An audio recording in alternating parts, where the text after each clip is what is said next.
한국 현대사에서 가장 뜨거운 논쟁의 중심에 있는 인물이 있습니다. 경제 발전의 주역이라 부르는 이들과 독재의 원흉이라 규정하는 이들 사이에서 완전히 상반된 평가를 받고 있는 인물이죠. 바로 박정희의 이야기입니다.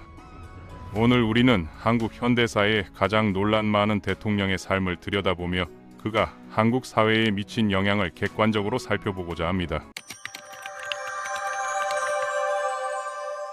1917년 11월 경상북도 구미의 가난한 농가에서 태어난 박정희의 인생은 태어나기 전부터 험난했습니다. 어머니는 늘어나는 자식들 때문에 부담을 느껴 간장을 한 사발이나 마시며 유산을 시도했습니다. 언덕에서 일부러 넘어지기도 했죠. 그런데 더 놀라운 것은 이렇게 태어난 박정희가 키는 작았지만 매우 총명한 아이로 성장했다는 점입니다. 어려운 환경 속에서도 학습에 대한 열정을 보였죠. 1926년 구미 보통학교에 입학할 때도 집에서 20리나 되는 먼 거리를 매일 걸어서 다녔습니다. 성적은 항상 최상위권이었고 반장을 계속 맡을 정도로 리더십도 뛰어났죠. 담임 선생님은 그를 전 과목이 우수하며 특히 산수, 역사, 지리는 언제나 만점을 받았다고 평가했습니다. 그런데 당시 박정희는 상당히 거칠었다고 전해집니다. 같은 반 친구들 중에서 그에게 맞지 않은 아이가 드물 정도였으니까요. 성격이 급하고 완고한 면이 어릴 때부터 나타났던 것으로 보입니다. 이런 성격은 나중에 그의 정치적 행보에도 영향을 미쳤을 것입니다. 어릴 때부터 군인을 꿈꿨던 박정희는 나폴레옹과 이순신의 위인전을 탐독했습니다. 1932년 보통학교를 졸업한 후에는 곧바로 군대로 가지 않고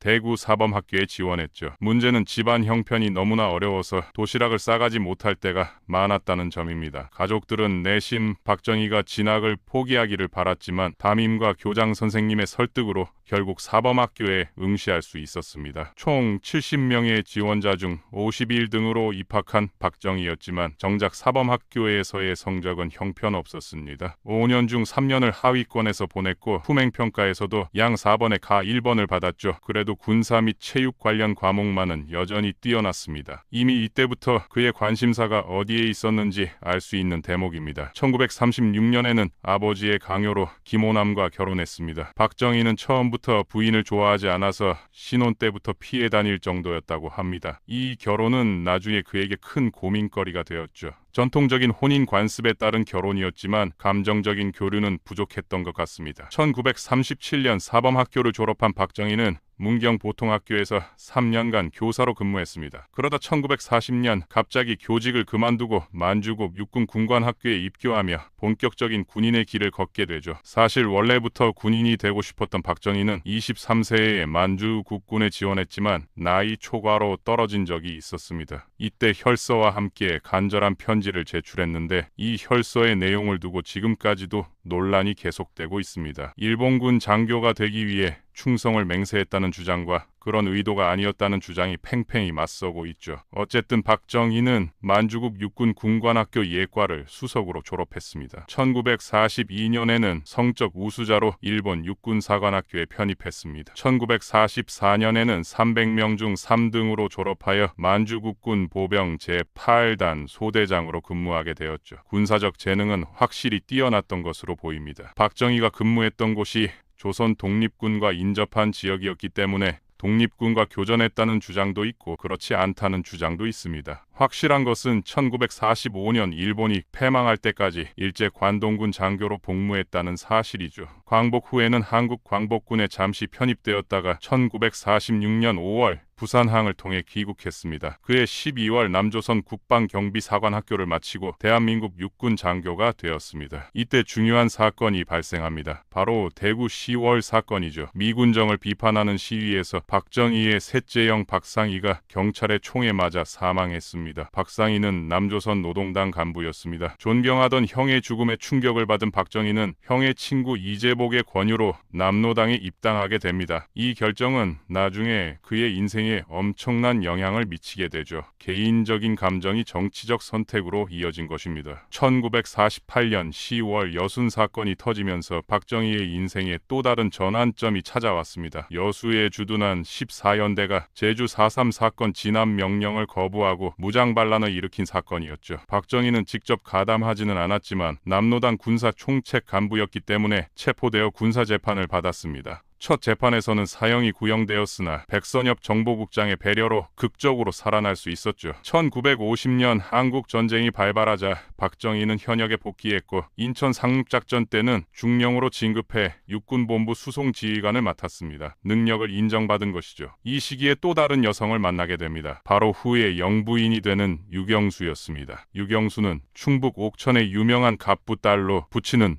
옥천 일대에서 최초로 자가용을 가진 사람이었죠. 박정희는 여전히 첫 부인과 이혼하지 못한 상황이었습니다. 김호남이 계속 이혼을 거부했기 때문입니다. 그러다 1950년 11월 법적으로 이혼이 성사되었고 12월에는 유경수와 성당에서 결혼식을 올렸습니다. 유경수와 사이에서 박근혜, 박근령, 박지만이 태어났죠. 유경수는 나중에 첫 부인과의 딸 박재옥을 집으로 데려와 함께 기르기도 했습니다. 당시로서는 매우 드문 일이었죠. 이런 모습에서 유경수의 인품을 엿볼 수 있습니다. 박정희는 군 생활을 이어가며 1953년 육군 준장으로 승진해 장군이 되었고 1956년에는 육군대학을 졸업한 뒤 소장으로 진급했습니다. 1960년에는 부산 군수기지 사령부 사령관이 되었죠. 이 기간 동안에도 과거 남로당 활동 이력 때문에 승진 심사 때마다 미국의 견제를 받았지만 백선엽의 지속적인 보증으로 계속 진급할 수 있었습니다. 만약 백선엽이 없었다면 박정희의 운명은 달라졌을지도 모릅니다. 1960년 3.15 부정선거가 발생하면서 이승만 정권의 대규모 선거 조작이 드러났습니다. 4.19 혁명이 일어나 이승만이 하야하자 박정희는 이미 준비해온 쿠데타 계획을 본격적으로 추진했죠. 원래는 1960년 5월에 군사정변을 일으킬 계획이었지만 4.19 혁명 때문에 미뤘고 1961년 4월 19일 1주년에 다시 계획했지만 아무 일도 일어나지 않았습니다. 마침내 때가 왔다고 판단한 것이죠. 결국 1961년 5월 16일 새벽 쿠데타를 단행한 박정희는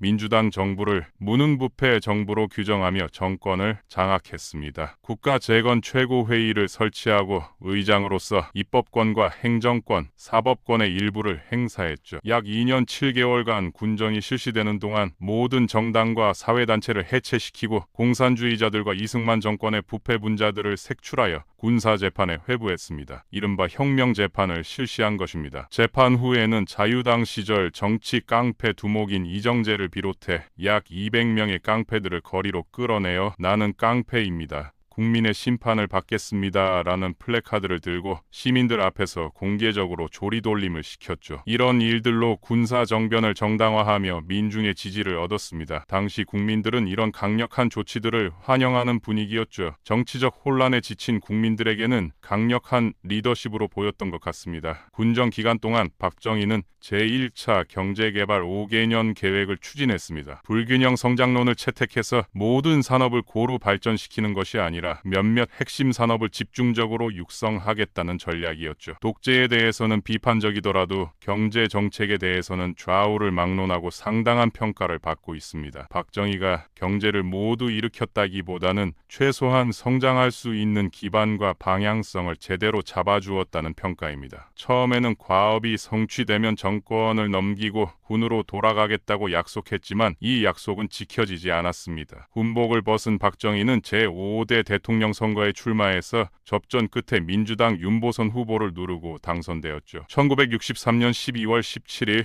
제3공화국이 정식 출범했습니다. 제3공화국 박정희 정부가 가장 중점적으로 추진한 과업은 경제개발과 한일국교 정상화였습니다. 이 두 정책은 서로 밀접하게 연결되어 있었죠. 한일국교 정상화는 경제발전에 필요한 자본 확보와 미국의 압력이라는 복합적인 이유로 추진되었고 국가 원수로서는 최초로 일본 총리와 회담을 가졌죠. 박정희의 적극적인 대일 협상은 친일 외교라는 비난을 받기도 했습니다. 야당과 학생들의 반대 시위가 일어나 6.3 항쟁이 벌어지기도 했으나 박정희 정부는 반대 의견을 물리치고 결국 1965년 6월 22일 한일 기본 조약을 성사시켰습니다. 현재 결과적으로 봤을 때는 옳은 결정이었다고 평가받고 있죠. 일본으로부터의 자금 도입과 각종 차관, 베트남 파병을 통한 달러 획득으로 3공화국 후반부터는 경제 성장이 급속도로 이뤄졌습니다. 박정희는 1967년 다시 대선에 출마하여 재선에 성공한 뒤 국가 재건 사업을 더욱 적극적으로 추진했습니다. 1962년 12월 개정된 제3공화국 헌법에 따르면 대통령 임기는 4년이고 연임 규정은 1차에 한해서만 가능했죠.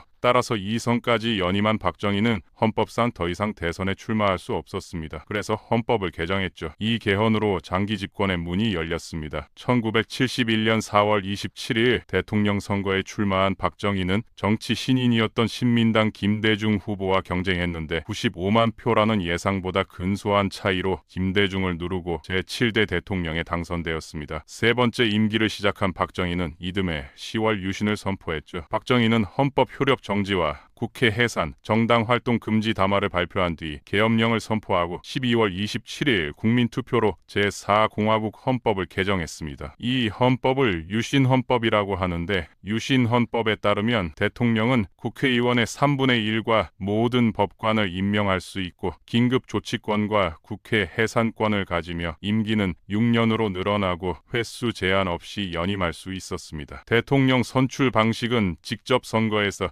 통일 주체 국민회의 간선제로 바뀌었죠. 사실상 박정희 종신 집권은 물론 독재를 가능하게 하는 체제였습니다. 미국을 비롯한 세계 여론도 박정희의 강권 정치를 비판했지만 박정희는 굽히지 않았습니다. 박정희는 유신 체제 아래 제8대, 제9대 대통령 선거에서 당선되었죠. 독재가 지속되는 동안 한국은 이른바 한강의 기적으로 불리는 기록적인 경제 성장을 이뤄냈습니다. 확실히 이때 박정희가 아닌 다른 인물이 집권했다면 현재 한국의 경제는 많이 달라질 수도 있죠. 수출주도 산업화와 중공업 육성으로 1970년대 경제 성장률은 연간 10%를 넘나들었습니다.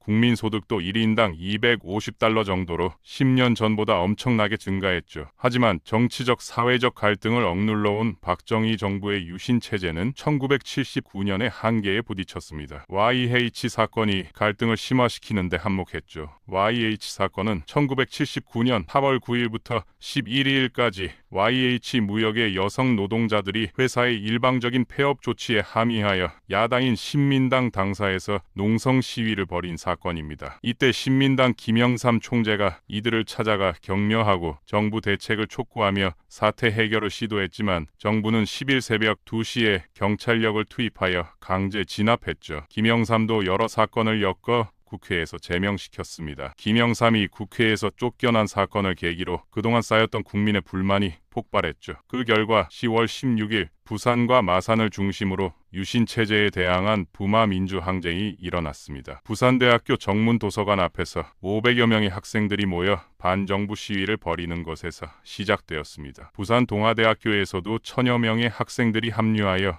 규모가 엄청나게 커졌죠. 이튿날 시위는 더욱 격화되었습니다. 학생들뿐만 아니라 화이트칼라, 노동자, 상인, 업소, 종업원 등 다수의 시민들이 참여했죠. 정부 발표에 따르면 16일부터 17일까지 경찰 차량 6대가 전소되고 12대가 파손되었으며 21개 파출소가 파손되거나 방화될 정도였습니다. 박정희 정부는 사태가 심각해지자 18일 새벽 0시에 부산에 비상계엄을 선포했죠. 부마민주항쟁은 표면적으로 진압되었으나 그 대응 방법을 둘러싸고 집권층 내부의 갈등이 생겨나며 12.6 사태가 발생했습니다. 당시 대통령 경호실장이었던 차지철은 부마항쟁에 관해 강경 진압을 주장했습니다. 중앙정보부장 김재규는 상대적으로 온건한 입장이었는데 박정희는 차지철의 입장을 수용했죠. 차지철과 김재규는 이전부터 사사건건 부딪히며 갈등을 빚어왔습니다. 박정희는 차지철을 편애하며 그날도 부마항쟁의 책임을 중앙정보부의 정보부재로 돌렸습니다. 차지철도 중앙정보부의 무능함을 지적한 것으로 알려져 있죠. 감정이 격해진 김재규는 만찬중에 박정희와 차지철을 포함한 6명을 권총으로 사살했습니다. 이로써 비로소 유신체제는 종말을 맞게 되었죠. 18년 5개월 동안 이어진 박정희 정권은 수많은 논란과 함께 이념에 따라 극과 극의 평가를 받고 있습니다. 그를 독재자라고 부르는 사람이 있는가 하면 그 시대에는 독재가 불가피했다며 이해하는 사람도 있습니다. 독재가 아니었다면 경제 성장이 불가능했다고 말하는 사람도 있죠. 사실 모두 일리가 있는 말들입니다. 모든 대통령이 그렇지만 박정희만큼 다양한 평가를 받는 대통령은 없는 것 같습니다. 무작정 비난할 수도 무작정 칭찬할 수도 없는 복잡하고 논란이 많은 인물이 아닌가 싶습니다. 한국 현대사에서 박정희가 차지하는 비중은 그만큼 크고 그의 영향력은 지금도 계속되고 있습니다.